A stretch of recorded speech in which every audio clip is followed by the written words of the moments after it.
ఇక మొదలెడదామా?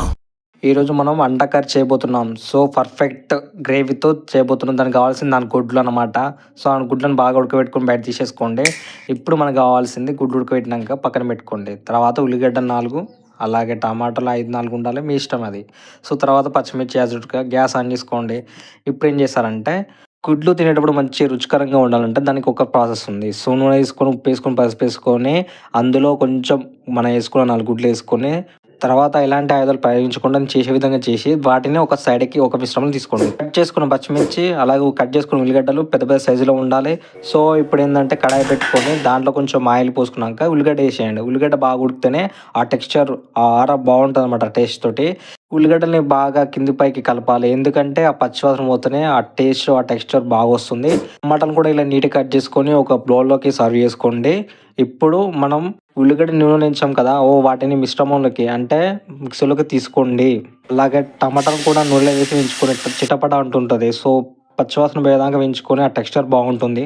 మిక్సీలోకి తీసుకున్న ఉల్లిగడ్డని మనం గ్రైండ్ చేయబోతున్నాం. ఇప్పుడు ఏమైపోయిందంటే నేను చూసుకోలేదు. బై మిస్టేక్‌లో మిస్టేక్ అయిపోయింది. మొత్తం మూత వచ్చింది.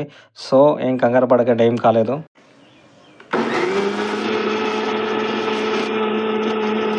ఇప్పుడు మెత్తగా గ్రైండ్ చేసుకున్న ఉల్లిగడ్డని చూడండి. ఈ టెక్స్చర్‌లో ఉండాలి. చూడండి, ఈ టెక్స్చర్‌లో ఉంటేనే చాలా బాగుంటుంది. ఇప్పుడు స్టవ్ ఆన్ చేసుకోండి. స్టవ్ ఆన్ చేసుకున్నాక మనం ఇప్పుడు ప్రాసెస్ స్టార్ట్ చేయబోతున్నాం అనమాట. సో, మనం ఒక మంచి కడాయి తీసుకోండి. కడాయి తీసుకుంటే మంచి ఫ్లేవర్ ఉండాలి. అంటే కర్రీకి బాగుండాలి.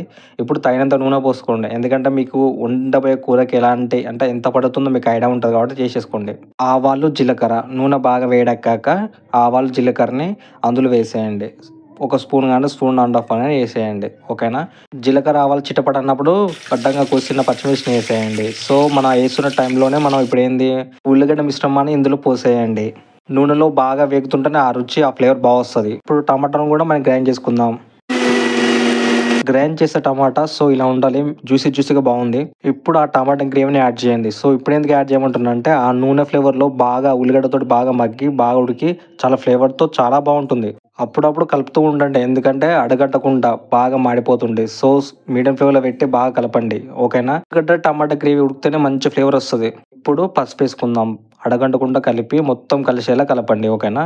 ఇప్పుడు తగినంత అల్లం వేయండి. అల్లంతోటి ఆ ఫ్లేవర్ చాలా బాగుంటుంది. ఓకేనా? అంతా బాగా అయ్యాక ఇప్పుడు కారం ఎంత చక్కగా ఏస్తే అంత రుచికరంగా ఉంటుంది. సో, కారాన్ని చూసేసుకోండి. లేకపోతే కాయ కచడి అవుద్ది.